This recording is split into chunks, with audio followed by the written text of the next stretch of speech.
الحمدللہ رب العالمین والصلاة والسلام علی خاتم النبیین اما بعد فاعوذ باللہ من الشیطان الرجیم بسم اللہ الرحمن الرحیم الصلاة والسلام علیک یا رسول اللہ وعلی آلک واصحابک یا حبیب اللہ الصلاة والسلام علیک یا نبی اللہ وعلی آلک واصحابک یا نور اللہ۔ پیارے پیارے اسلامی بھائیوں اور مدنی چینل کے ناظرین، درود پاک پڑھنے کے بے شمار فضائل و برکات ہیں، بہت ساری احادیث، بہت سارے فضائل درود پاک کے لیے واقعات ہمیں ملتے ہیں، اور جس سے ہمارا ایمان بھی تازہ ہوتا ہے اور یہ اندازہ بھی ہوتا ہے یہ کیسا شاندار وظیفہ ہے جو کب کب کہاں کہاں اور کیسے کیسے ہمیں کام آتا ہے۔ سبحان اللہ، ایسے ایسے واقعات ہیں کہ ایمان تازہ ہو جاتا ہے۔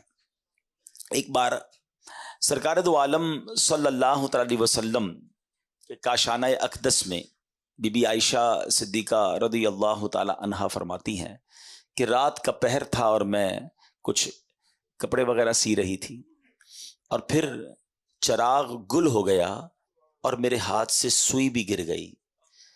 اب آپ مجھے ذرا بتائیے کہ اس روشنی میں بھی سوئی گر جائے تو ڈھونڈنا آسان نہیں ہے، اگر چراغ ہی گل ہو جائے، اندھیرا ہو جائے تو پھر تو تقریباً ناممکن ہو جاتا ہے۔ فرماتی ہے میں سوئی تلاش کر رہی تھی کہ اتنے میں میرے آقا مدینے والے مصطفیٰ صلی اللہ تعالیٰ علیہ وسلم اپنا نور برساتا چہرہ لے کر میرے کمرے میں تشریف لے آئے۔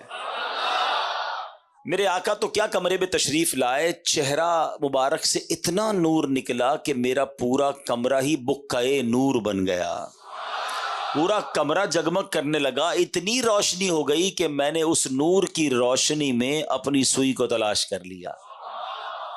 یہ بڑی کمال کی بات ہے، ذرا سمجھیے گا، کسی کا چہرہ روشن ہونا، کسی کا چہرہ اچھا ہونا، لوگ کہتے ہیں چہرے پہ بڑا نور ہے، بڑا برائٹ چہرہ ہے، یہ الگ بات ہے، مگر چہرے سے نور اتنا نکلنا کہ اندھیرا کمرہ ہی روشن ہو جائے، اس نور کا عالم کیسا ہوگا۔ اور یہ تو احادیث سے ثابت ہے، اگر ہم یہ پڑھتے ہیں نعت کے نور والا آیا ہے، نور لے کر آیا ہے، سارے عالم میں یہ دیکھو کیسا نور چھایا ہے، تو یہ تو احادیث سے نبی پاک کو لوگوں نے دیکھ کر بتایا۔ تو اتنا نور کہ کہتی میں نے سوئی تلاش کر لی، تو آپ فرماتی پھر میں نے نبی پاک سے عرض کیا حضور آپ کتنے حسین ہیں، آپ کا چہرہ کتنا روشن ہے۔ سرکار دو عالم علیہ الصلوۃ والسلام نے ارشاد فرمایا، آپ فرماتے ہیں بدبخت ہے وہ شخص جو قیامت کے دن میرا یہ چہرہ بھی نہیں دیکھ سکے گا۔ عرض کیا حضور وہ کون بدبخت ہے؟ فرمایا بخیل ہے، بخیل کہتے کنجوس کو، فرمایا کنجوس ہے وہ شخص۔ تو آپ نے کہا حضور وہ کون کنجوس ہے؟ اب ذرا پہلے تو اس بات کو سمجھیے کہ قیامت کے دن نبی پاک علیہ الصلوۃ والسلام کے چہرے کو نہ دیکھ سکنا یہ کوئی چھوٹی محرومی نہیں ہے۔ اگر میں آپ سب سے ایک سوال کروں کہ بتائیے وہ کون سی ذات ہے کہ قیامت کے دن جو شفاعت کرے گی، جو اپنے غلاموں کو تلاش کر کر کے انشاءاللہ اپنے کرم سے جنت میں لے جائیں گے، تو وہ کوئی اور نہیں ہے، وہ صرف جناب رسول اللہ صلی اللہ تعالی علیہ وسلم ہیں۔ بریلی کے تاجدار کہتے ہیں نا، سنتے ہیں کہ محشر میں صرف ان کی رسائی ہے، there is nobody else، اور کوئی نہیں ہے۔ سنتے ہیں کہ محشر میں صرف ان کی رسائی ہے، گر ان کی رسائی ہے لو جب تو بنائی ہے۔ تو اب جو نبی پاک کا دیدار ہی نہیں کر سکے گا، شفاعت کس سے لے گا، دامن میں کس کے چھپے گا؟ تو یہ چھوٹی محرومی نہیں، یہ بڑا پرابلم ہے۔ تو آپ عرض کرتی ہیں حضور وہ کون بخیل ہوگا، وہ کون کنجوس ہوگا؟ تو سرکار دو عالم صلی اللہ تعالی علیہ وسلم نے فرمایا وہ شخص جس کے سامنے میرا ذکر ہو اور وہ مجھ پر درود نہ پڑھے۔ اب آپ غور کیجئے، نبی پاک پر صلی اللہ تعالی علیہ وسلم پر ہم کتنا درود پڑھتے ہیں، اچھا، اب اس میں علماء نے ایک بڑی آسانی ہمارے لیے کر دی. ہم کسی محفل میں جاتے ہیں، اجتماع میں جاتے ہیں، جہاں بار بار سرکار دو عالم صلی اللہ تعالی علیہ وآلہ وسلم کا نام نامی لیا جاتا ہے، ہو سکتا ہے کبھی ہم بھی درود پاک پڑھنے سے رہ جاتے ہوں. تو علماء نے فرمایا کہ روزانہ اپنی روٹین میں، اپنی دن بھر میں کوئی ایسا عدد متعین کر لے، فکس کر لے کہ روزانہ میں نے 100 بار، 200 بار، 313 بار، اللہ جتنی توفیق دے، میں نے درود پاک پڑھنے، اور درود پاک پڑھ لے. تو اب پورے دن میں اگر نبی پاک علیہ الصلوۃ والسلام کا نام سنا تھا یا کہا تھا اور درود پڑھنا رہ گیا تھا، تو یہ بعد میں درود پڑھنا اس درود نہ پڑھنے کے قائم مقام ہو جائے گا. تو اب زندگی میں ایک اصول بنائیں، ایک روٹین بنائیں کہ فضول باتوں سے اپنے آپ کو بچا کر انشاءاللہ کثرت کے ساتھ درود پاک پڑھیں گے. ہمیں تو دیدار بھی کرنا ہے اور آقا سے ملاقات بھی کرنی ہے. ہاں، نبی پاک کے ہاتھوں جام کوثر بھی پینا ہے انشاءاللہ. آقا کے کرم سے انشاءاللہ پل صراط سے ڈرتے ہوئے نہیں، انشاءاللہ جھومتے ہوئے، وجد کرتے ہوئے گزرنا ہے. سیدی اعلیٰ حضرت بھی کمال ہے نا. لوگ کہتے ہیں، واقعی روایتوں بھی مضمون ہے کہ لوگ پل صراط پر چیخ رہے ہوں گے، پکار رہے ہوں گے، ڈر رہے ہوں گے، کیونکہ ان کے سامنے لوگ کٹ کٹ کے جہنم میں گر رہے ہوں گے نا. One of the most horrible bridge, ایسا کوئی پل دنیا میں نہیں ہے، نہ ہو سکتا ہے. جہنم کے اوپر بنا ہوا پل ہے، اندھیرے میں ڈوبا ہوا، تلوار سے تیز، بال سے باریک. لوگ گھبرائے ہوئے ہوں گے، مگر میرے رضا سے پوچھو، کہتے گھبرانا کس بات کا ہے؟ آقا بھی تو وہاں ہوں گے نا. اور نبی پاک پل صراط کے کنارے اللہ کی بارگاہ میں رب سلم امتی کی صدائیں بلند کر رہے ہوں گے. تو اعلیٰ حضرت کہتے ہیں ڈرتے ہوئے نہیں گزرنا. آپ کہتے ہیں رضا پل سے اب وجد کرتے گزریے کہ ہے رب سلم صدائے محمد صلی اللہ وسلم. مل کر صلی اللہ. درود پاک کو نہ چھوڑیں، درود پاک کو تھام لیں، اپنی زندگی کا حصہ بنائیں. دنیا میں بھی برکتیں دیکھیں گے اور انشاءاللہ قیامت کے دن بھی اس کی برکتیں دیکھیں گے. پیارے آقا علیہ الصلوۃ والسلام فرماتے ہیں، جس کا مضمون ہے حوض کوثر پر میرے پاس کچھ گروہ آئیں گے، کچھ لوگ آئیں گے جن کو میں کثرت درود کی وجہ سے پہچانوں گا. تو درود پڑھیں گے تو پہچان ہوگی نا، ہیں انشاءاللہ. تو درود پڑھیں گے انشاءاللہ. آئیے مل کر محبت کے ساتھ بآواز بلند درود پاک پڑھیں. صلو علی الحبیب صلی اللہ تعالی علی محمد صلی اللہ علیہ وسلم. اسلام کے پہلے خلیفہ حضرت ابوبکر صدیق رضی اللہ تعالیٰ عنہ یار غار بھی ہیں، یار مزار بھی ہیں، عاشق اکبر ہیں. مرتبہ کیا ہے؟ افضل البشر بعد الانبیاء، یعنی کائنات میں انبیاء اور رسل کے بعد اگر کوئی سب سے افضل ہستی ہے تو وہ سیدنا صدیق اکبر رضی اللہ تعالیٰ عنہ کی ذات ہے. اچھا، آپ ایمان سب سے پہلے لانے والوں میں سے ہیں. آپ بہت بڑے بزنس مین بھی تھے. میں آج آپ کی 2 بڑی کمال کی بزنس ڈیلز بتانا چاہتا ہوں جس پر آپ کو ٹونٹ کیا گیا، جس پر آپ کو طنز کیا گیا. آج کسی کاروباری آدمی کو کوئی دوسرا کاروباری آدمی کہے کہ یار تم بڑے کاروباری بنتے ہو، اتنا مہنگا سودا لے آئے ہیں، ایسا گھٹیا مال لے آئے، اتنا گھاٹے کا سودا کیا، تو بزنس مین کو فیل ہوتا ہے کہ یار دوسرے لوگ میرے بارے میں کیا باتیں کر رہے ہیں. یہ بڑے کمال کے بزنس مین تھے. مگر آپ کی زندگی میں جو 2 واقعات میں آج بیان کرنے جا رہا ہوں، دونوں واقعات میں کچھ ایسی ڈیلز ہوئیں، کچھ ایسے سودے ہوئے جس پر آپ پر باقاعدہ طنز کیا گیا، آپ پر ٹونٹ کیا گیا. مگر صدیق اکبر نے جو جواب دیا نا اور جو کام کیا، یقین کریں ایمان تازہ ہو جاتا ہے. ایک سودا تو آپ نے کیا. وہ کون سا سودا تھا کہ ایک بہت بڑے عاشق رسول، ایسے عاشق رسول جو آج عاشقوں کے امام ہیں، وہ کوئی اور نہیں ہیں، ہم سب کی آنکھوں کے تارے حضرت بلال حبشی رضی اللہ تعالیٰ عنہ. ایمان قبول کیا. آپ حبشہ کہاں ہے پہلے یہ پتا ہونا چاہیے. حبشہ ایتھوپیا کو کہتے ہیں. آج کے دور میں ایتھوپیا جو ہے وہ حبشہ تھا پہلے، ٹھیک ہے. اب حبشہ، اچھا یہ بھی شاید بہت ساروں کو نہیں پتا کہ مکہ پاک کے بعد سب سے پہلے جہاں اسلام پہنچانا وہ حبشہ ہے. پچھلے دنوں مجھے ایتھوپیا جانے کا موقع ملا تو وہاں کے لوگ بڑے فخر سے ایک جملہ کہتے ہیں کہ ہمارا وطن دار الحجرہ ہے، یہ ہجرت والا ملک ہے، اور مکے کے بعد سب سے پہلے دنیا میں کہیں اسلام پہنچا ہے تو وہ حبشہ میں پہنچا ہے۔ ہمارے وطن سے حضرت بلال حبشی تھے، ہمارا وہ وطن ہے جہاں عثمان غنی رضی اللہ تعالیٰ عنہ ہجرت کر کے تشریف لائے تھے، اور وہ عظیم نجاشی بادشاہ جنہوں نے یہ واقعہ پڑھا ہوگا وہ بھی وہاں پر حبشہ میں تھے۔ تو بہرحال اب وہ حضرت بلال مکے نبی پاک کی غلامی اختیار کی، کلمہ پڑھ لیا۔ اب آپ چونکہ غلام تھے، اس زمانے میں غلام آقا کے قبضے میں ہوا کرتا تھا، ان کا آقا تھا امیہ۔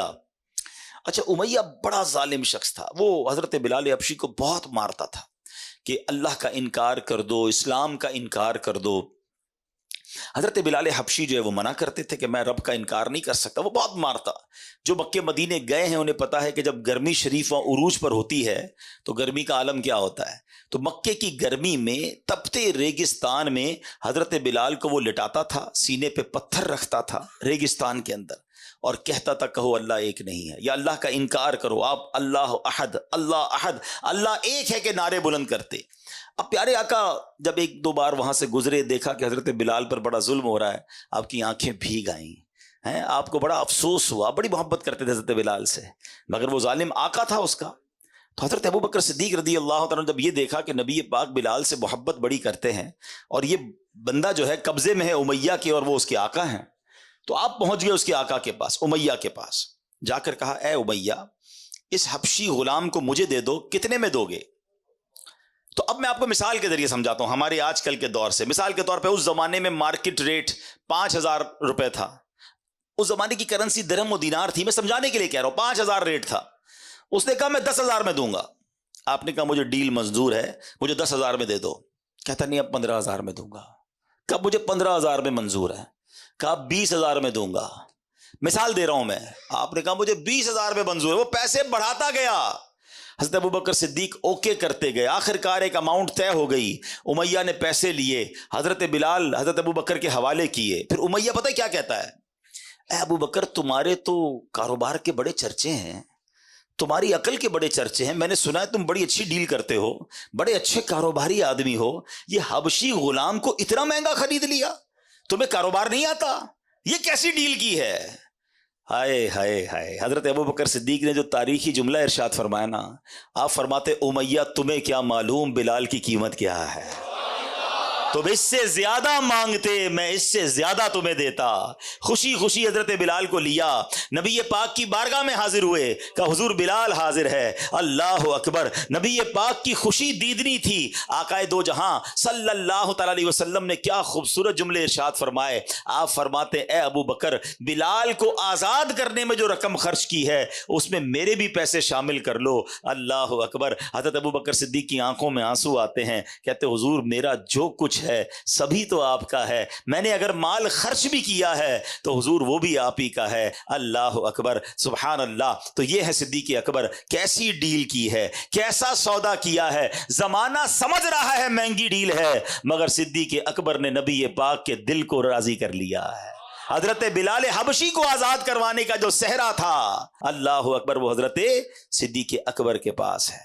ایک اور واقعہ ہوا، اس پہ بھی حضرت صدیق اکبر رضی اللہ تعالیٰ عنہ کے ساتھ کچھ مکالمہ کیا کسی غیر مسلم نے۔ ذرا سنیے گا، تفسیر عزیزی میں ہے، کلدہ بن اسید جسے ابو اسد بھی کہتے ہیں، مکہ مکرمہ کا رہنے والا ایک کافر تھا۔ دور جہالیت میں وہ حضرت ابوبکر صدیق کا ساتھی تھا، جب وہ ایمان نہیں لایا تھا اور اسلام کا اعلان نہیں ہوا تھا تو اس زمانے میں حضرت ابوبکر صدیق کا ساتھی بھی تھا۔ حضرت ابوبکر صدیق اسلام قبول کر لیا، آپ نے جیسے ہی پتہ چلا آپ تو اولین اسلام قبول کرنے والوں میں سے تھے، تو ایک دن اسلام جب آپ نے قبول کر لیا نا، کچھ دنوں بعد وہ آپ سے ملا اور کہتا ہے اے ابو بکر، تم تو سوداگری میں ماہر تھے، تجارت میں ماہر تھے، اپنی عقل مندی کی وجہ سے ہمیشہ نفع کماتے تھے، اب تمہیں کیا ہوا؟ اپنے باپ دادا کا دین چھوڑ کر اسلام قبول کر لیا، اتنا بڑا نقصان اٹھا لیا۔ لات و عزا، یہ ان کے بت تھے، لات و عزا کی یعنی اہل مکہ کے جھوٹے خدا جن کی وہ پوجا کرتے تھے، ان کی شفاعت سے تم نا امید ہو گئے۔ معاذ اللہ، کہتے وہ ان کی جو بھی بلیسنگز وہ سمجھتا تھا اس سے تم نا امید ہو گئے۔ ہائے ہائے، اس بے وقوف کلدہ بن اسید کی بات سن کر حضرت ابوبکر صدیق نے پتہ کیا کہا؟ اے کلدہ، جو بندہ حق کو قبول کرے اور اچھے کام بجا لائے، کیا وہ نقصان اٹھانے والوں میں سے ہوتا ہے؟ کیا وہ بھلا نقصان اٹھاتا ہے؟ یعنی میں جس طرح دنیاوی تجارت میں ماہر ہوں نا، اس طرح میں نے آخرت کی تجارت میں بھی شاندار سودا کیا ہے، میں نے اس میں بھی عقل مندی دکھائی ہے، میں نے حق بات کو قبول کیا ہے، گھاٹے میں میں نہیں، گھاٹے میں تم ہو، میں نے تو بڑے نفع والا سودا کیا ہے۔ اب صدیق اکبر اسے سمجھا رہے ہیں۔ اب ذرا صدیق اکبر کا مرتبہ سمجھیے گا، آج آپ کو شاید پہلی بار پتا چلے گا کہ بچے کو قرآن پاک کی جو سورت یاد ہے، اس سورت کے نازل ہونے کا شان نزول کیا تھا۔ صدیق اکبر اسے بتا رہے ہیں گھاٹا تم نے کیا ہے، میں نے نہیں، سودا میں نے کھڑا کیا ہے، نقصان میں تم ہو۔ ارے یہ دو بندوں کی بات ہے، مگر شان صدیق اکبر دیکھیں کہ حضرت صدیق اکبر رضی اللہ عنہ کے اس مبارک جواب کی تائید میں رب نے قرآن کی آیت نہیں، قرآن کی پوری سورت نازل فرما دی۔ اور وہ سورت کون سی ہے؟ قرآن پاک کی سورہ عصر۔ ہائے ہائے، بسم اللہ الرحمن الرحیم، والعصر ان الانسان لفی خسر الا الذین آمنوا وعملوا الصالحات وتواصوا بالحق وتواصوا بالصبر۔ زمانے کی قسم، بے شک آدمی ضرور خسارے میں ہے، مگر جو ایمان لائے اور انہوں نے اچھے کام کیے اور ایک دوسرے کو حق کی تاکید کی اور ایک دوسرے کو صبر کی وصیت کی۔ میرے پیارے اسلامی بھائیوں، حضرت صدیق اکبر رضی اللہ عنہ کے مبارک جواب کی تائید میں جو قرآن کی سورت نازل ہو رہی ہے، اس میں ہمیں کیا سیکھنے کو مل رہا ہے؟ انسان سارے کے سارے نقصان میں ہیں، سارے خسارے میں ہیں، صرف نقصان سے بچتا وہ ہے جس میں تین کوالٹیز ہوں، تین صفات ہوں۔ اب میں نے اور آپ نے چیک کرنا ہے، میں نقصان والی سائیڈ پہ ہوں یا ان تین چیزوں کے عمل کرنے والا ہوں اور نقصان سے بچنے والا ہوں۔ وہ تین چیزیں کیا ہیں؟ نمبر ایک، صاحب ایمان ہو، مومن ہو، اور جو مومن نہیں وہ تو جانوروں سے بھی بدتر ہے، اس نے تو دنیا میں آنے کا مقصد ہی گوا دیا، پھر وہ نقصان سے کیسے بچ سکتا ہے؟ ہم اللہ کا شکر ادا کرتے ہیں کہ پہلے وصف، پہلی کوالٹی ہمیں حاصل ہے کہ الحمدللہ ہم ایمان والے ہیں۔ ہم اللہ سے دعا کرتے ہیں مولا ہمارے ایمان کو سلامت رکھنا۔ اب سیکنڈ کیٹیگری کیا فرمائی؟ فرمایا نیک عمل کرتا ہو، کہ جو نیکیاں نہیں کرتا، گناہ کماتا ہے، وہ بھی سخت نقصان میں ہے۔ گناہ تو ایک آگ ہے جو انسان کی زندگی کو جلا کر راکھ کر دیتا ہے۔ امام حسن بصری فرماتے ہیں، اے ابن آدم تیری ہلاکت ہو، کیا تو اللہ پاک سے مقابلہ کرنا چاہتا ہے؟ ہاں، جس نے اللہ پاک کی نافرمانی کی گویا اس نے اللہ پاک سے جنگ کی۔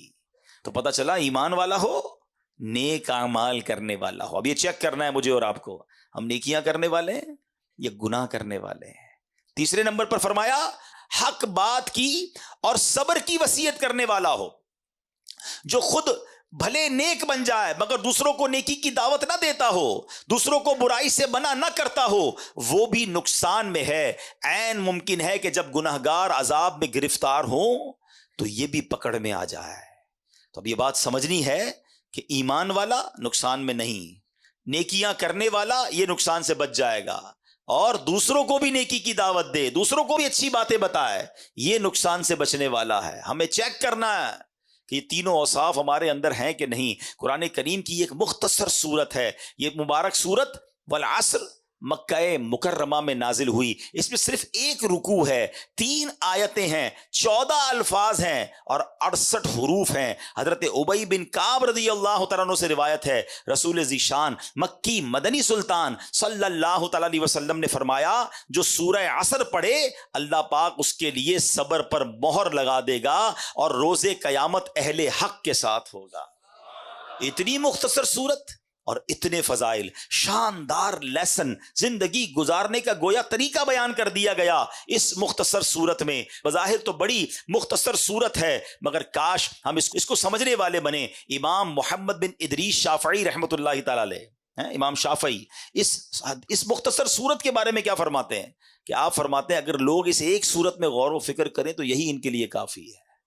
ایک سورت ہی قرآن کی کافی ہے زندگی گزارنے کے لیے، آپ ہی کا فرمان ہے۔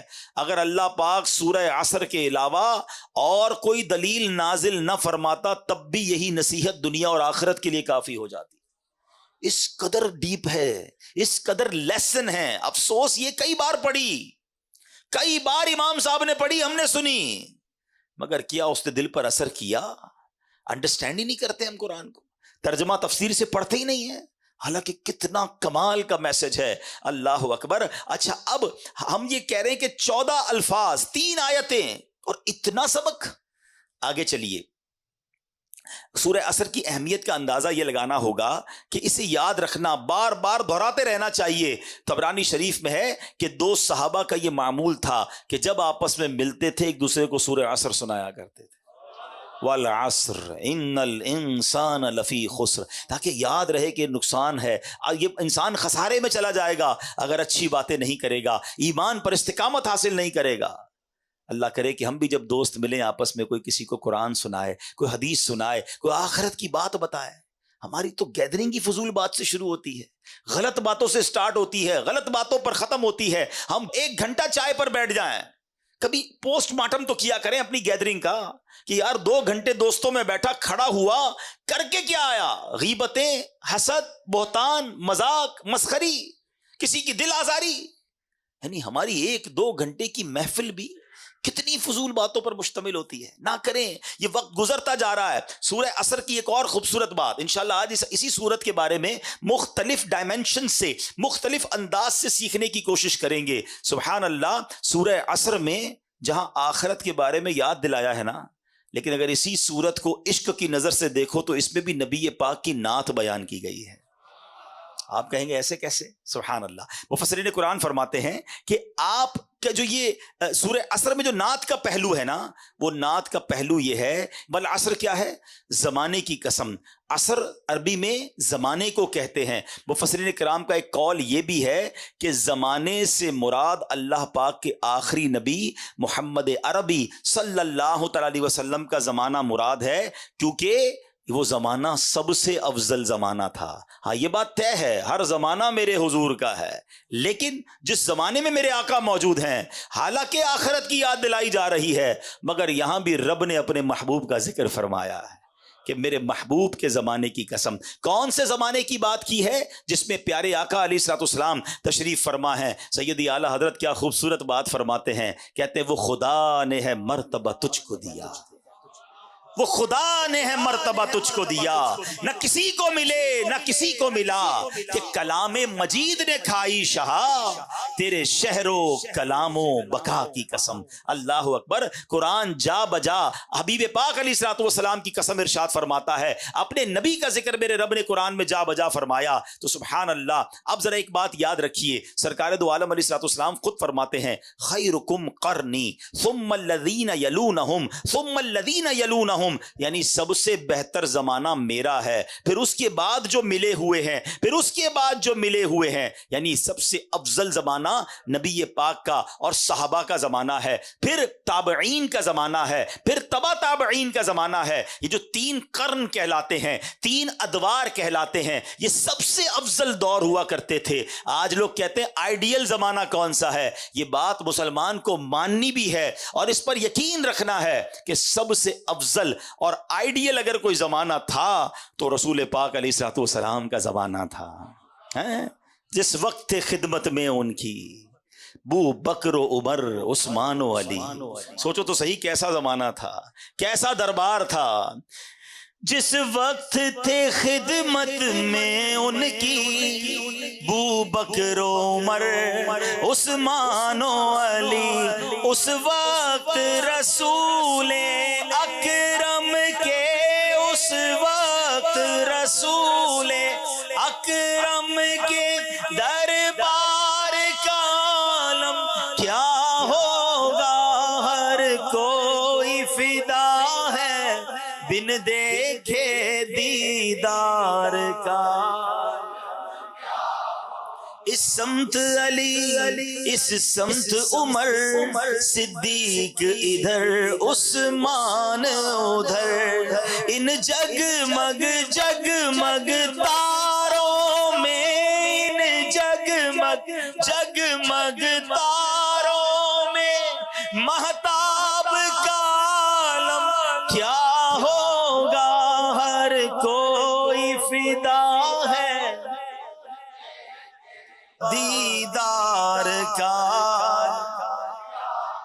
اچھا اب ایک اور تفسیر، والعصر ان الانسان لفی خسر.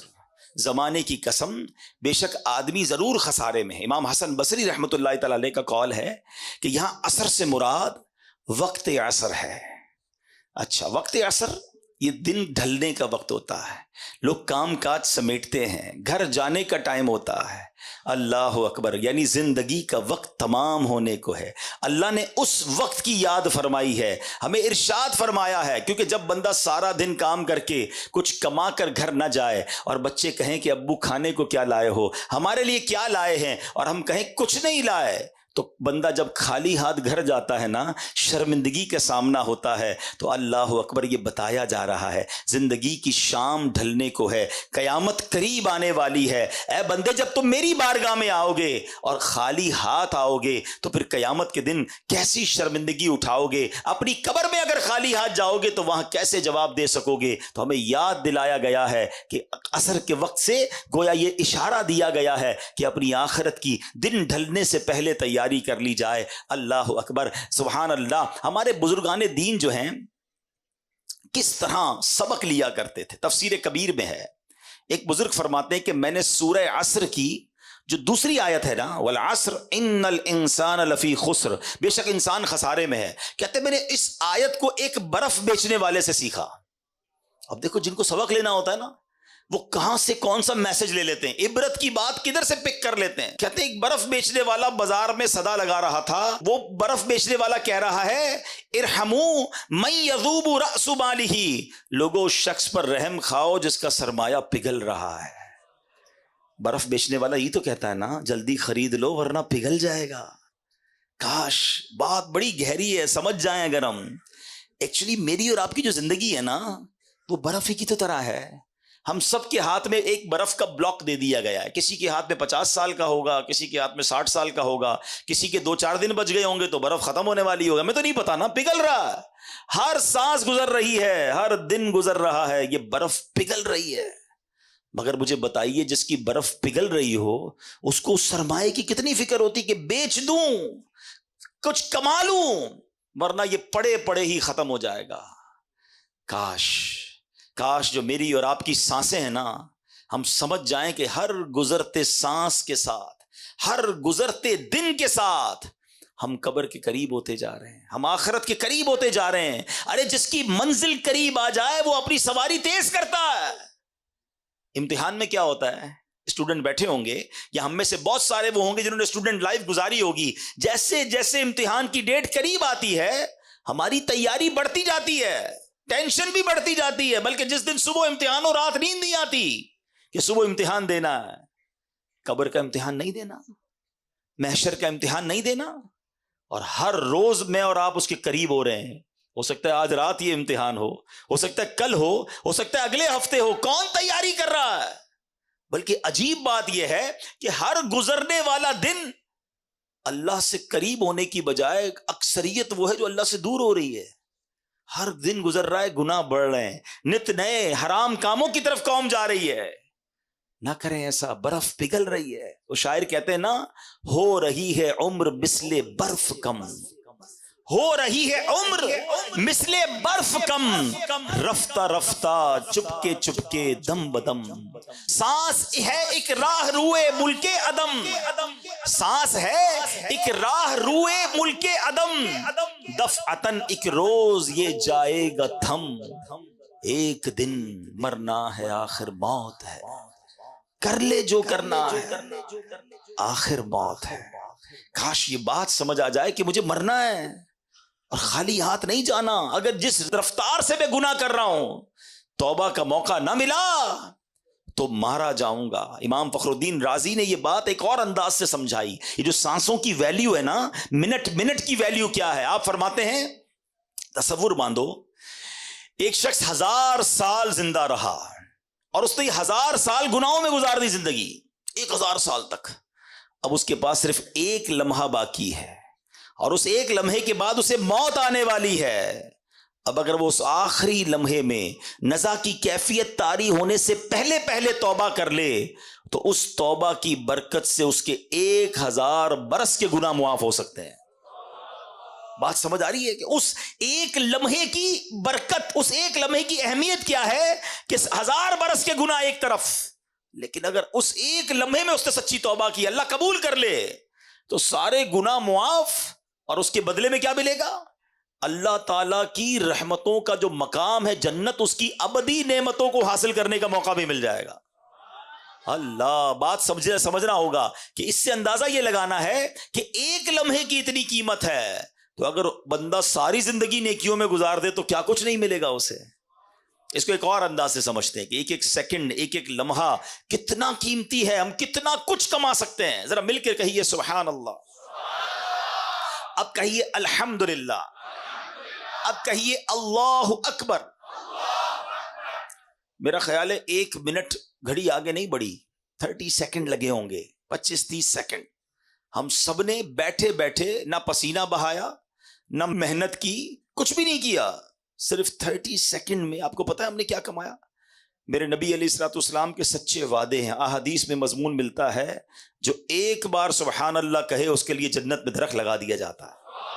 ایک بار اللہ اکبر کہے جنت میں درخت, ایک بار الحمدللہ کہے جنت میں درخت لگا دیا جاتا ہے. بیٹھے بیٹھے اتنا آسان, پھر میں نیکیاں نہ کروں, پھر میں ان لمحات کی قدر نہ کروں, پھر میں گھنٹوں گھنٹوں دنوں مہینوں گناہوں میں گزاروں, فضول باتوں میں, فلمیں, ڈرامے, گانے, باجے, سوشل میڈیا, دوستوں کا گپ شپ گزرتا جا رہا ہے.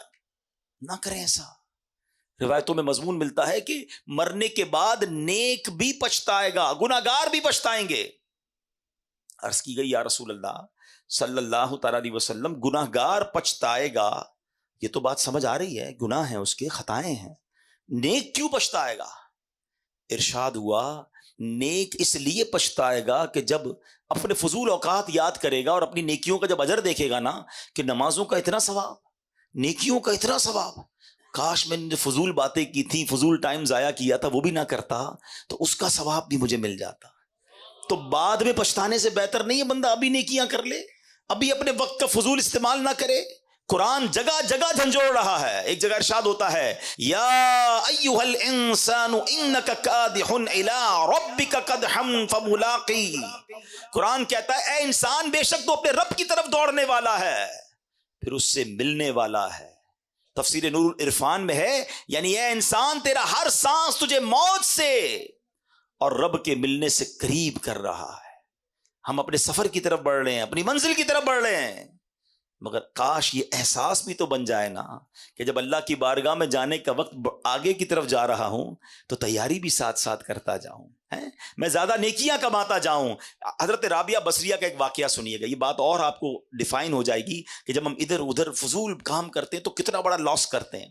آپ کامل ولیاں ہیں, بہت بڑا نام ہے, یعنی اولیاء کے مقامات میں بھی آپ کا مقام بڑا اونچا ہے. ایک رات سحری کا وقت, خود فرماتی ہے کہ میں تسبیحات پڑھ رہی تھی, اللہ کا ذکر کر رہی تھی, کرتے کرتے میری آنکھ لگ گئی. خواب میں دیکھا کہ ایک ہرا بھرا درخت ہے جو اتنا بڑا اور حسین ہے کہ بیان نہیں کیا جا سکتا. اس پر 3 قسم کے پھل لگے ہوئے ہیں. میں نے دنیا میں ایسے پھل نہیں دیکھے تھے. کچھ پھل سفید تھے, کچھ سرخ تھے, کچھ زرد, اور سب اس درخت میں چاند سورج کی طرح چمک دمک رہے تھے. فرماتی مجھے وہ درخت بہت اچھا لگا. میں نے کسی سے پوچھا یہ کس کا ہے؟ تو کہنے والے نے کہا یہ آپ کا ہے, یہ ان تسبیحات کا بدلہ ہے جو آپ ابھی پڑھ رہی تھی. تو آپ فرماتی میں نے درخت کے ارد گرد گھومنے لگی تو دیکھا کہ کچھ سنہرے رنگ کے جو پھل تھے نا وہ زمین پہ پڑے ہوئے تھے. تو میں نے کہا کہ یہ پھل بھی درخت کے ساتھ موجود ہوتے تو کتنا ہی اچھا تھا. تو جواب کیا ملا کہ یہ وہی لگے تھے, یہ لگے تو درخت پہ ہی تھے, مگر تسبیح کرتے ہوئے جب آپ سوچنے لگی تھی نا کہ گندا ہوا آٹا خمیرہ ہو گیا یا نہیں, اس وقت یہ پھل گر گئے تھے. سمجھ آ رہی ہے بات؟ اللہ کی ولیاں ہیں, تسبیح کر رہی ہیں, مگر تسبیح کرتے کرتے اپنے آٹے کا خیال آ گیا ہے, ذہن کہیں اور چلا گیا. اللہ کی جو کہتے ہیں توجہ اللہ کی طرف جو تھی, یا جو ذکر کی طرف توجہ تھی, وہ دھیان کہیں چلا گیا. تو فرماتی ہیں کہ وہ تھوڑی دیر کے لیے جو توجہ گئی تو وہ جو پھل تھے نا وہ نیچے گر گئے.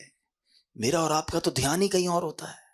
اول تو عبادت کرنی نہیں ہے, اول تو نیکیاں کرنے کی طرف نہیں آتے, اور اگر آ بھی جائیں تو نماز میں خیال کہیں اور ہے, دعا میں خیال کہیں اور ہے, مسجد میں آئے تو دل باہر لگا ہوا ہے, بس جلدی گھڑی دیکھ کر نکلوں یار, یہ اجتماع ختم کب ہوگا, یہ بیان ختم کب ہوگا, یہ امام صاحب دعا کب کریں گے, اتنی لمبی نماز سلام ہی نہیں پھیر رہے. ہمارا تو یہ حال ہے. آپ سوچیے ہم دنیا میں کیوں آئے ہیں؟ ہم اللہ کے بندے، ہمیں عبادت کے لیے بنایا گیا ہے، اور ہم کس کام میں لگ گئے ہیں؟ اور ان تمام چیزوں کا جو اجر ہے نا، کہیں ایسا نہ ہو کہ قیامت کے دن کہا جائے کہ یہ نمازوں کا تمہارا اجر تھا مگر توجہ نہ تھی، اخلاص نہ تھا، یہ سب پھل نیچے گر گئے۔ تم نے صدقے تو دیے، تم نے خیرات تو کی، تمہیں اتنا پہاڑ جتنا ثواب ملنا تھا، مگر اس خیرات اور اس صدقے میں تمہاری نیت اللہ کی رضا نہیں بلکہ واہ کی نیت تھی، لوگوں کو دکھانا تھا۔ یہ پہاڑ جتنی نیکیاں تمہاری ڈیلیٹ کر دی گئی ہیں۔ کتنی حسرت ہوگی۔ رمضان کے روزے رکھے تھے تم نے، گرمیوں میں بھی رکھے، سردیوں میں بھی رکھے، یہ تمہیں پہاڑ جتنی نیکیاں ملنے والی تھی، مگر ان روزوں میں تم نے گناہ بھی ساتھ کیے، ان روزوں میں اللہ کی نافرمانیاں بھی کی۔ پھر کدھر جائیں گے ہم؟ خدا را اپنے آپ پر رحم کیجئے۔ جن کاموں میں ہم لگ گئے ہیں نا، جو گناہوں کی عادتیں ہم پال بیٹھے ہیں، ہمارا دل جو ہے اس وقت حرام کاموں کی طرف لپک کر جا رہا ہے، ایسا نہ کریں۔ اور ان واقعات سے سورہ عصر مجھے اور آپ کو جھنجھوڑ رہی ہے، والعصر ان الانسان لفی خسر۔ خسارے والے نہیں بننا، ہمیں اللہ کی رحمت لوٹنے والا بننا ہے، ہمیں رب کی رحمت سے جنت میں جانے والا بننا ہے۔ اے میرے پیارے اسلامی بھائیوں، حضرت شریح رحمت اللہ تعالی علیہ نے دو شخصوں کو فضول کام کرتے ہوئے دیکھا تو فرمایا الفارغ ما امر بہذا، فارغ شخص کو اس کام کا حکم نہیں دیا گیا تھا۔ پھر آپ نے قرآن کی آیت پڑھی ان کے سامنے، فَإِذَا فَرَغْتَ فَانْصَبْ، قرآن کہتا ہے تو جب تم فارغ ہو تو خوب کوشش کرو، یعنی اپنے فارغ وقت کو عبادت میں صرف کرو۔ ادھر تو جیسی فارغ وقت ملا موبائل نکالا اور جناب شروع سوشل، 2 گھنٹے بیٹھے پتہ ہی نہیں چلا۔ ارے بھائی کیا کر رہے تھے؟ بس موبائل دیکھ رہا تھا۔ کتنے گھنٹے؟ 2 گھنٹے۔ کیا کیا؟ کوئی ثواب کا کام کیا؟ خود سوچے کیا کیا دیکھا، آنکھوں نے کیا دیکھا، کانوں نے کیا سنا۔ کاش یہ جو تھوڑے تھوڑے وقت ملتے ہیں نا۔ آپ کو پتا ہے آج کل دنیا میں ایک فینومینا ہے، جو پڑھے لکھے لوگ ہیں میری بات جلدی پک کریں گے، یونیورسٹی آن ویل ہے، راستے میں کیے جانے والے کورسز۔ اب لوگوں نے کیا کیا ہے، انٹرنیشنلی پاکستان میں بھی ہوتا ہے کہ اگر مثال کے طور پہ روزانہ کسی کو جاتلا سے دینا یا میرپور یا کسی اور شہر میں روزانہ صبح جانا ہوتا ہے، بس میں جاتا ہے یا گاڑی میں جاتا ہے یا کسی طرح، اب لوگوں نے کیا کیا انٹرنیشنلی کہ جب وہ ٹریول کرتے ہیں تو اس ٹریول ٹائم میں کچھ پڑھنا شروع کر دیتے ہیں، جاتے ہوئے بھی پڑھ رہے ہیں، واپسی میں پڑھ رہے ہیں، تاکہ وہ آدھا گھنٹہ جو ٹریولنگ میں ہے، اگر ایسی جگہ بیٹھے، ٹرین ہے، بس ہے کہ کچھ پڑھا جا سکتا ہے، سنا جا سکتا ہے، تو وہ سنتے ہیں اس آدھا گھنٹہ 1 گھنٹہ، تاکہ اس وقت کو ضائع نہ ہونے دیں، اور اگلے 4-6 مہینے سال میں کوئی پورا ڈپلوما کر لیتے ہیں، کوئی الگ کورس کر لیتے ہیں۔ الحمدللہ آپ کی میری دعوت اسلامی نے ہمارے لیے بڑے کام آسان کر دیے ہیں۔ پورے قرآن پاک کی تلاوت، پورے قرآن پاک کا ترجمہ، پورے قرآن پاک کی تفسیر صراط الجنان آڈیو میں جاری کر دی ہے۔ آپ فارغ ہے گاڑی میں، آپ ٹریول کر رہے ہیں، کان سے لگائیے اپنے موبائل فون کو۔ کئی لوگ جناب ہیڈ فون لگا کر گانے سن کے سفر پورے کرتے ہیں، آپ تلاوت سن کر، ترجمہ سن کر، تفسیر سن کر، آپ کہتے ہیں روز ایک بیان آدھے گھنٹے کا سن لوں، ایک فرض علوم سیکھ لوں۔ آپ جو کرنا چاہتے ہیں انٹرنیٹ پر الحمدللہ دعوت اسلامی والوں نے وہ ڈال دیا ہے۔ پہلے ذہن تو بنے کہ جناب اس وقت کو استعمال کرنا ہے، مجھے بہت کچھ نہیں آتا جو میں سیکھ سکتا ہوں۔ بہت پہلے کی بات ہے، ہمارے ایک جاننے والے تھے، وہ کہتے ہیں میں اپنی فیکٹری جاتا ہوں، 1 گھنٹہ گاڑی جلا کر جاتا ہوں، 1 گھنٹہ واپس آتا ہوں۔ میں نے کیا کیا ہے، اپنی گاڑی میں قرآن پاک ترجمے کے ساتھ رکھ لیا ہے۔ کنز الایمان کا ترجمہ اس زمانے میں جاری ہوا تھا۔ وہ کہتے ہیں جاتے ہوئے 1 پارہ سنتا ہوں، واپسی میں 1 پارہ سنتا ہوں، ہر 15 دن بعد میرا گاڑی میں ختم قرآن ہو جاتا ہے۔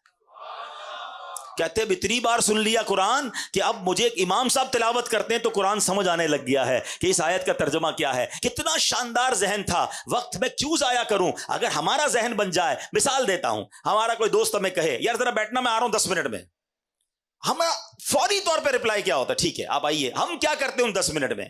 موبائل نکلے گا اور 10 منٹ موبائل دیکھتے رہیں گے، وہ 20 منٹ میں بھی آئے گا، میں پتہ نہیں چلے گا، مگر یہ 10 15 20 منٹ ضائع کر دیے۔ اگر ذہن ہونا وقت کی قدر کا، یہی موبائل باہر نکلے گا اور اسی موبائل میں اگر قرآن پاک ڈاؤن لوڈ ہوگا تو میرا ذہن بنے گا یار یہ 10 منٹ میں آئے گا، میں 10 منٹ میں سورہ یاسین کی تلاوت کر لوں گا ہیں۔ اور سورہ یاسین کی فضیلت کیا ہے؟ جو 1 بار سورہ یاسین پڑھے اسے 10 قرآن پاک کا ثواب ملتا ہے۔ یار یہ 12 منٹ کا کہہ کر گئے ہیں, مجھے 12 منٹ انتظار کرنا ہے, میں 112 بار درود پاک پڑھ سکتا ہوں, تسبیح نکلے گی جیب سے, 112 بار درود پاک ہو جائیں گے.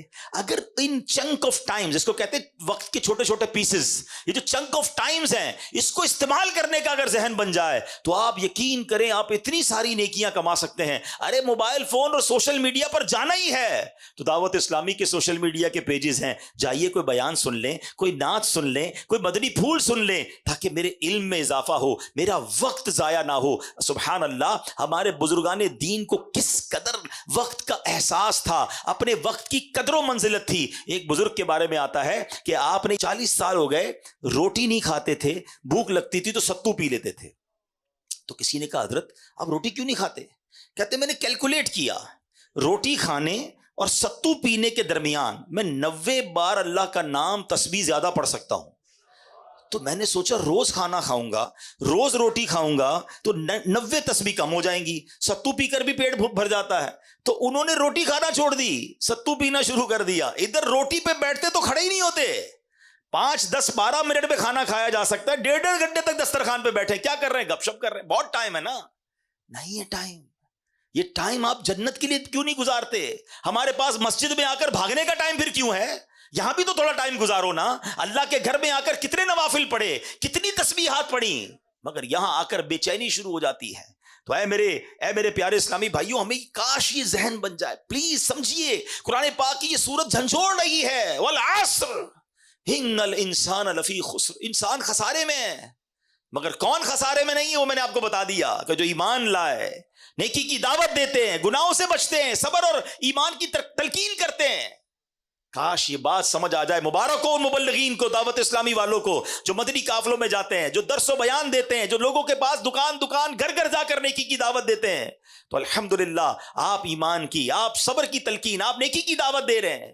تو ہمیں یہ کام کرنا ہوگا, کہیں ایسا نہ ہو کہ ہم خسارے والوں میں ہو جائیں. اے میرے پیارے اسلامی بھائیوں, ذرا تصور باندھیے, قیامت کا ایک تصور بناتے ہیں کہ جب اللہ کی بارگاہ میں مجرموں کو پیش کیا جا رہا ہوگا, لوگوں کو بلایا جائے گا کہ آؤ اپنا نامہ اعمال لے کر, اب ہمارا نام پکارا جائے کہ فلاں بن فلاں بھی آ جائے. ہم جھجکیں گے, ہم ڈریں گے, ہمیں پتہ ہے کہ گناہ زیادہ ہیں, ہمیں پتہ ہے کہ نامہ اعمال کھلا تو برباد ہو جائیں گے. شرم بھی آ رہی ہوگی کیونکہ اتنے گناہ ہیں کہ لوگوں کے سامنے پڑھ کر کیسے سنائیں گے. اور جب ہمارا نامہ اعمال ہمارے ہاتھوں میں تھما دیا جائے گا تو ہمارا بنے گا کیا؟ قرآن میں بتایا گیا کہ جو مجرم ہوں گے نا, وہ پتہ ہے کیا پکاریں گے جب ان کا نامہ اعمال دیا جائے گا نا انہیں, تو ان کی چیخو پکار کیا ہوگی؟ قرآن کہتا ہے یا لیتنی لم اوت کتابیا ولم ادری ما حسابیا, اے کاش کہ مجھے میرا نامہ اعمال نہ دیا جاتا اور میں نہ جانتا کہ میرا حساب کیا ہے. یا لیتہا کانت القاضیہ, اے کاش کہ دنیا کی موت ہی میرا کام تمام کر دیتی. ما اغنا عنی مالیہ, میرا مال میرے کچھ کام نہ آیا. ہلک عنی سلطانیہ, کیا کہے گا؟ میرا سب زور جاتا رہا.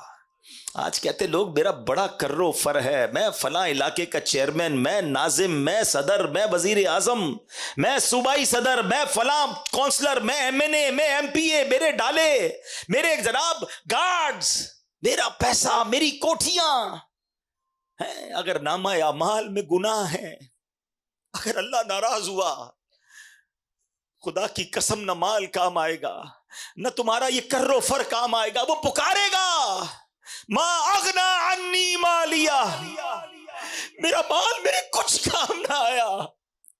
ہلک عنی سلطانیہ, میرا سب زور جاتا رہا. اس دن کیا کریں گے؟ اس دن کس کو پکاریں گے؟ اپنے نامہ اعمال کو ٹھیک کر لو, اپنے نامہ اعمال میں نیکیاں درج کروانے کی فکر کیجئے. میرے پیارے اسلامی بھائیوں, اس دن اعمال تولے جائیں گے. قرآن کہتا ہے سورہ قارعہ میں, پڑھیے تو صحیح قرآن کیا کہتا ہے؟ القارعۃ مل قارعہ وما ادراک مل قارعہ یوم یکون الناس کالفراش المبثوث وَتَكُونُ الْجِبَالُ كَالْعِهْنِ الْمَنفُوشِ. پہلے تو قرآن نے قیامت کا منظر بتایا نا کہ پہاڑ اڑ رہے ہوں گے، لوگ بھاگ رہے ہوں گے پتنگوں کی طرح، ہیبت ناک منظر ہوگا، اور اس خوف میں ہوگا کیا؟ فَأَمَّا مَنْ ثَقُلَتْ مَوَازِينُهُ فَهُوَ فِي عِيشَةٍ رَاضِيَةٍ. قرآن کہتا ہے جس کی نیکیوں کا پلڑا بھاری ہو گیا وہ عیش میں ہوگا، چین میں ہوگا، مزے میں ہوگا. لیکن کہتا ہے وَأَمَّا مَنْ خَفَّتْ مَوَازِينُهُ، جس کی نیکیوں کا پلڑا ہلکا ہو گیا فَأُمُّهُ هَاوِيَةٌ وَمَا أَدْرَاكَ مَا هِيَ نَارٌ حَامِيَةٌ. جس کی نیکیوں کا پلڑا ہلکا ہو گیا وہ بھڑکتی ہوئی، شعلے مارتی ہوئی آگ میں چلا جائے گا. کیا کریں گے ہم؟ فلمیں، ڈرامے، گانے، باجے، شراب، جوئے، بدکاریاں، لوگوں کا مال دبانا، چوریاں کرنا، حرام کمانا، جھوٹ بولنا، رشوت کا لین دین کرنا ہے. کسی طرح بس مجھے سیٹ مل جائے، کسی طرح میں ترقی کر جاؤں، میں جناب علاقے میں کوئی عہدہ حاصل کر لوں، چاہے کسی کا بیڑا غرق کرنا ہو تو کر دوں، کسی کی عزت اور کپڑے اتارنے تو اتار دوں، کوئی خیال نہیں کر رہا. مگر مرنا ہے، اور اگر یہ گناہ نامہ اعمال میں زیادہ ہوئے، نیکیاں کم ہوئی تو مارے جائیں گے. اب اس وقت تو کیفیت یہ بن رہی ہے، جو یہ آیتیں سن رہے ہیں، جو قیامت کے منظر کے بارے میں سن رہے ہیں، تو خیال تو یہ آ رہا ہے کہ ہم نے تو کر دیا جو کرنا تھا، ہم تو کر بیٹھے گناہ زیادہ، ہمارے پاس تو نیکیاں ہی نہیں ہیں. نیکیاں ہیں تو خود بتائے کتنی ناقص ہیں، اس میں اخلاص نہیں ہے. بنے گا کیا قیامت کے دن؟ دیکھو کیسا کریم ہے میرا مولا. گناہ ہو گئے نا، خطائیں ہو گئی نا، پتا بھی ہے کہ پھنس جاؤں گا، مگر اس کریم مولا نے ایک دروازہ کھلا رکھا ہے، ایک آسرا باقی رکھا ہے، اور وہ دروازہ ہے توبہ کا دروازہ. ہائے ہائے کیسا کریم ہے میرا مالک.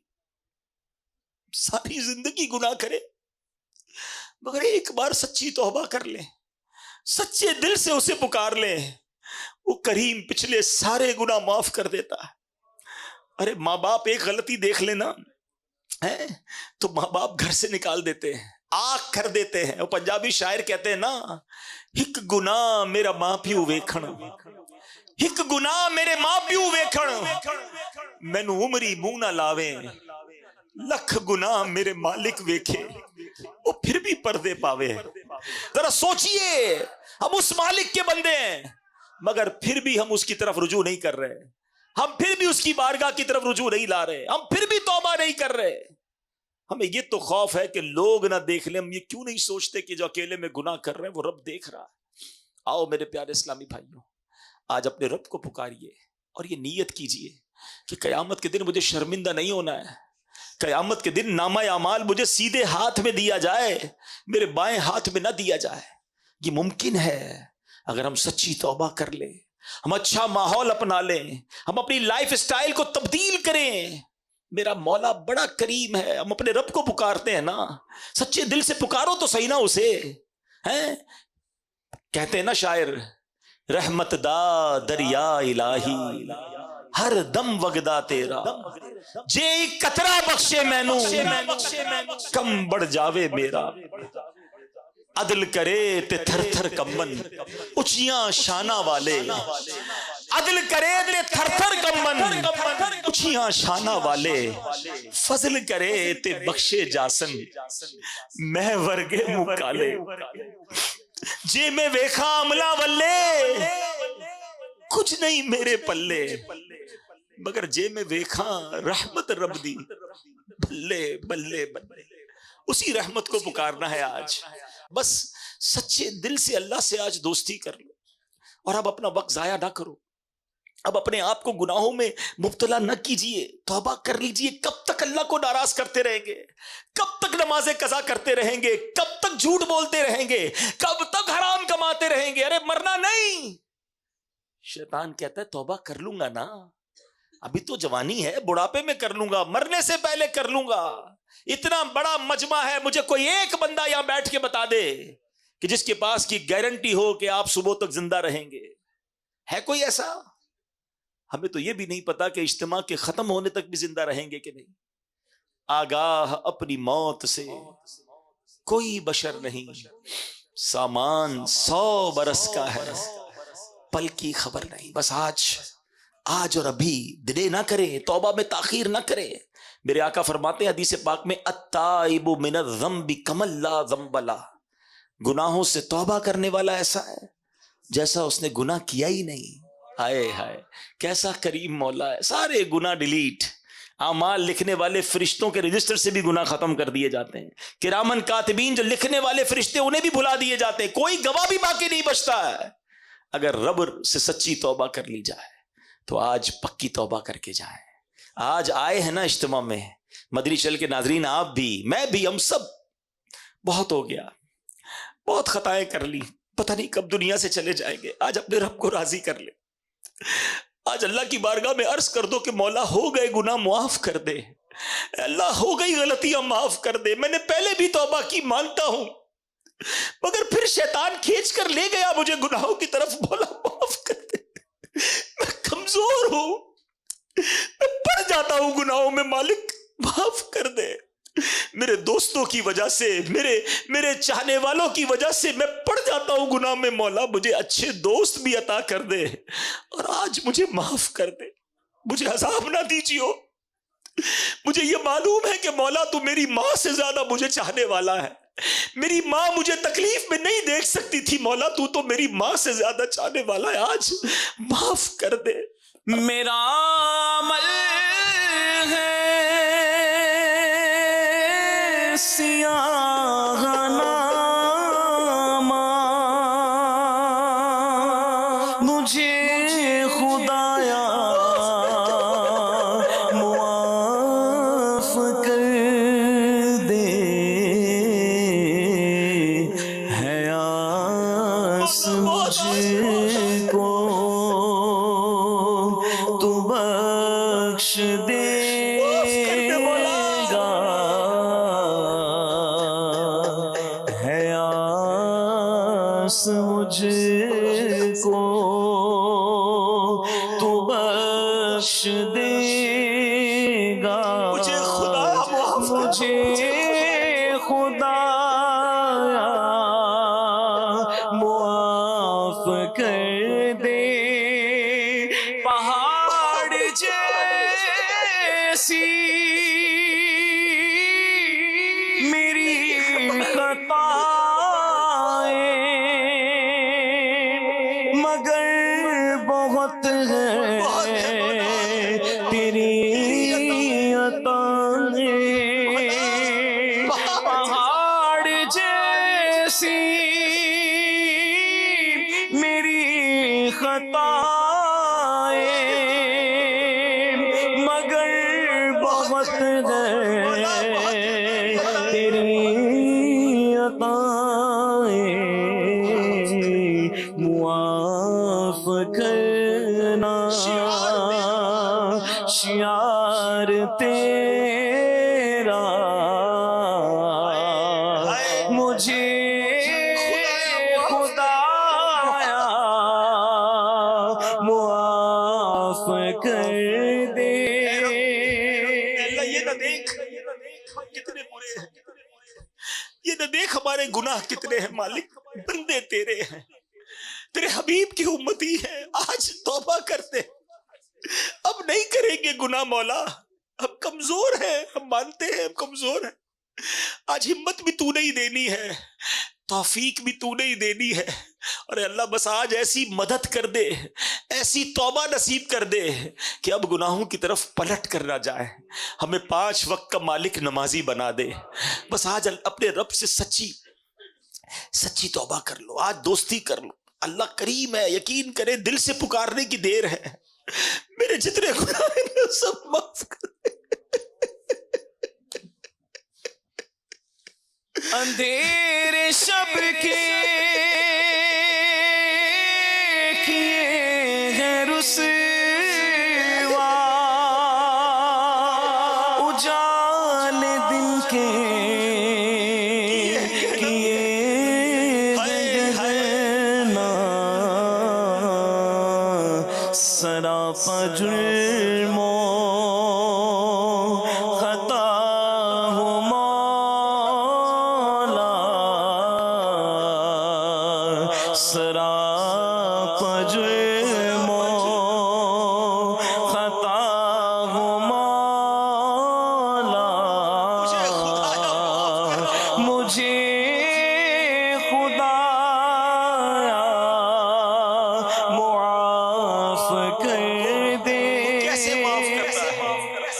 کیسے عیب چھپاتا ہے. حضرت عمر کا دور ہے، ایک شخص کہیں جا رہا ہے، ہاتھ میں شراب کی بوتل ہے. حضرت عمر کا جلال ہے، آپ کی ہیبت ہے، آپ کی عدالت ہے. آپ نے اسے روکا، کہا بتاؤ کیا ہے ہاتھ میں. اس کے ہاتھ میں شراب کی بوتل تھی. اب ذرا سوچیے، حضرت عمر سامنے کھڑے ہیں، ان دونوں کے درمیان کتنا فاصلہ ہے، کتنی دیر کی یہ گفتگو ہوگی. اس شخص نے پتہ ہے کیا کیا؟ کوئی لمبی چوڑی بات نہیں کی، بس دل ہی دل میں اپنے رب سے باتیں کرنا شروع کر دی. کہتا مولا آج معاف کر دے، عمر کے سامنے ذلیل ہونے سے بچا لے. میں توبہ کرتا ہوں، اب شراب نہیں پیوں گا، میں اب تجھے ناراض نہیں کروں گا، آج بچا لے مولا. بس اس نے دل سے اتنا ہی کہا ہے. اور حضرت عمر سے کہتا ہے حضور اس میں سرکہ ہے. حضرت عمر کہتے لاؤ یہ بوتل دکھاؤ، مجھے بتائیے کتنی دیر ملی ہوگی. اب اس نے کیا کیا، ڈرتے ڈرتے وہ بوتل نکالی اور حضرت عمر کو دیتا ہے. حضرت عمر کے ہاتھ میں وہ جب بوتل جاتی ہے تو شراب نہیں، اس میں سرکہ ہوتا ہے. وہ اس طرح ہمارے عیبوں کو چھپانے والا ہے. ہم کیوں نہ اس کی بارگاہ میں سچی توبہ کر لیں. آج نیت کر لیں میرے پیارے اسلامی بھائی، جتنے یہاں اسلام میں موجود ہیں میرے ساتھ، جس کی پکی نیت بنتی ہو نیت کریں کہ آج کے بعد ہماری کوئی نماز قضا نہیں ہوگی. ایسا نہیں، ایسا نعرہ لگائے جس کی نیت بنتی ہے کہ شیطان بھی یہاں سے بھاگ جائے. آج کے بعد ہماری کوئی نماز قضا نہیں ہوگی، حرام روزی کے قریب بھی نہیں جائیں گے، اب جھوٹ نہیں بولیں گے، اور خدا را دعوت اسلامی کے ماحول سے وابستہ ہو جائیں. یہ وہ کمال کا ماحول ہے جو ہمیں گناہوں بھری زندگی سے نکال کر نیکیوں کی طرف لانے والا ہے. آئیے اس ماحول سے وابستہ ہو جائیں، دعوت اسلامی کے ہفتہ وار اجتماع میں شرکت کرتے رہیں، مدنی قافلوں میں سفر کرتے رہیں. اگر اچھے ماحول میں آئیں گے، دیکھیں آج کچھ تو دل پر اثر ہوا ہے نا، کچھ تو توبہ کا ذہن بنا ہے نا، تو اگر آتے رہیں گے تو انشاءاللہ ہم بھی بدل جائیں گے، ہم بھی نیکیوں کی طرف آ جائیں گے. مدنی چینل کے ناظرین بھی یہ نیت کر لیں کہ انشاءاللہ عز و جل اب انشاءاللہ دعوت اسلامی کے مدنی ماحول سے وابستہ رہیں گے.